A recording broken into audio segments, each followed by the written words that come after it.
What's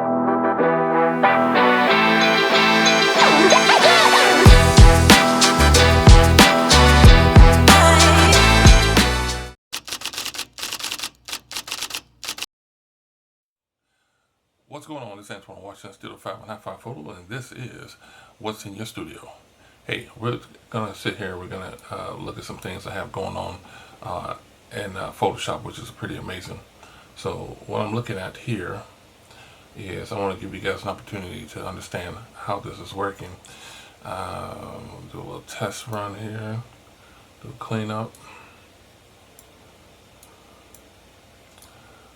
I like to just make sure I have everything cleaned up on my images because they can get pretty daunting.